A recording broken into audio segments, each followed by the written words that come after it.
Well, howdy, Chris, and what's up, workforce?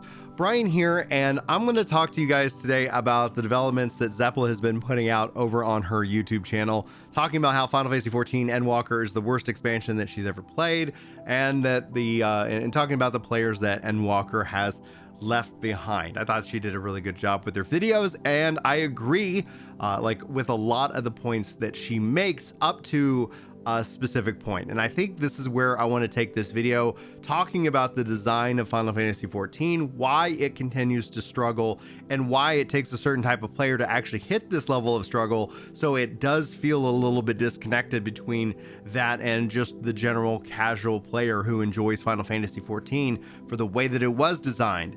Every expansion for a couple of months, and then I'll see you in 2 years. And that is essentially kind of the friction that gets put out there, as well as the concept of what is an MMO, where Final Fantasy XIV has a lot of MMO features. Since its inception with 2.0, I've continued to maintain that it is a Final Fantasy game first that happens to have these MMO components, but you don't actually need to engage with a lot of what the MMO is in order to fully enjoy this game. Again, back into the design philosophy of Final Fantasy XIV. So having any player out there, especially a content creator around this game, eventually they all come to the same conclusions that Zeppela has.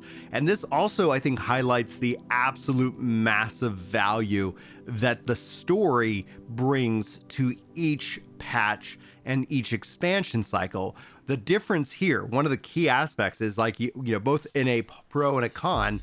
We were talking about this over on Twitter yesterday. Pro and a con is that Final Fantasy and the team finished the story with Endwalker, and the con is they finished the story with Endwalker, where this mid-story, this temporary, not temporary story, but whatever this placeholder story is to get into Dawn Trail, hasn't been as satisfying. I'm hoping that 6.5 for many players, they resonate and they connect with that in a lot of ways, which will be exciting to see nonetheless. However, all of that still being said, the other thing and the other factor I see a lot of people miss, and I put a video out on Ginger Prime about this, talking about the problem with Final Fantasy XIV Endwalker, and it really boils down to two key principles. The reason why Shadowbringers was able to deliver content during the pandemic is how Yoshi P runs his team. They do a lot of pre-planning. They have their whole, 2 years planned out so that the team doesn't need to guess or worry about it. They're always got, that North Star for the development. What you end up seeing is that has a kind of a rippling tail effect, because prior to the release of Endwalker and to the surge of new players that happened before that expansion, you end up having that's when the planning for this expansion was going on. So I do feel like the pandemic is actually impacting Square Enix, but it's having that delayed effect, because where Shadowbringers didn't have to suffer as much as other games and studios did, Endwalker, I think, paid a price of that, namely because when you're planning again during that, you're like, we don't know how long this is going to last, and so you have to plan and develop your team accordingly. But I think overall, when we start to look towards the future with 7.0, there's a lot of hope, there's a lot of things to look forward to overall. Now, I'm not going to be playing 7.0 until I finally finish losing 100 pounds. You can see my bushy beard here in a camera, which hides how much weight I've actually lost. So I'm very excited for that future reveal. And I actually get a new status update on Friday as I meet with the doctor for some more blood work, as we're making sure we're doing everything right. And so all that has been going incredibly well for me.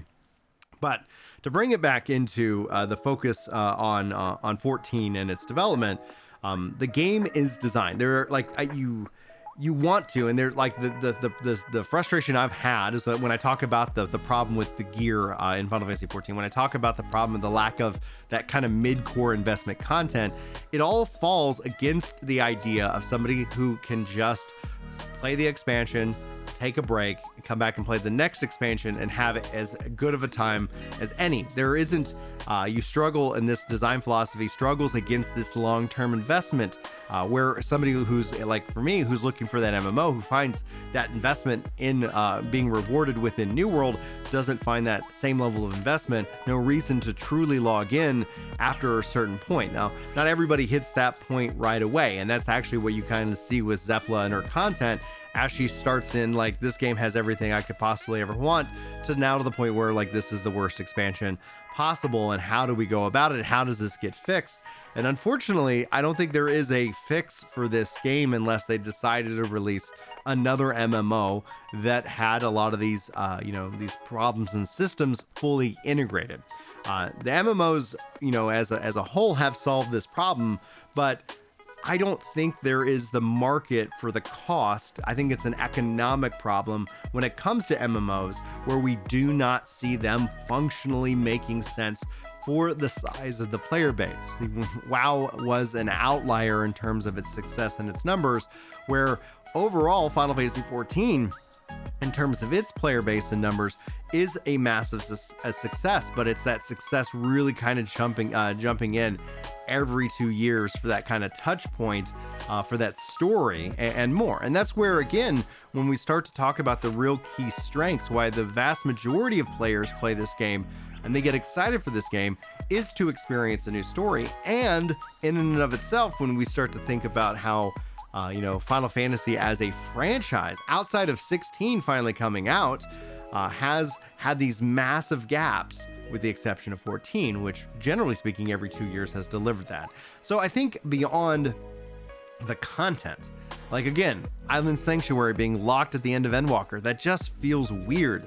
And then you start to look at Eureka and Boscia also being locked behind story. This is going to be an ever-growing problem for a lot of players, and the solution is only going to end up being that just skip to it. And I don't think that is, unfortunately, the solution that really benefits a lot of players out there. But I could be wrong, and that's one of the things that Yoshi P and the team are debating right now. Does Dawntrail begin, a whole new chapter, and thus allow people to have a brand new starting point for the game itself? Time will only tell. I'm sure we're going to learn more about that at the European Fan Fest or the Japanese Fan Fest, and then, as it gets ready to get closer to release. But no, I'm excited to see Zepla take on this stance. It's funny to me. There's a poetic element to it, that her critiques, that she shot down these same critiques not even a year ago. And so honestly, I think the thing that she might enjoy more than anything is probably stepping into New World and seeing what that has to offer, as that has an expansion coming up just in a couple of weeks. So we're gonna have to explore that and more with you guys. Thanks so much for tuning into this vlog. Hopefully you enjoyed. Hopefully I'll see you next time. But until then, take care.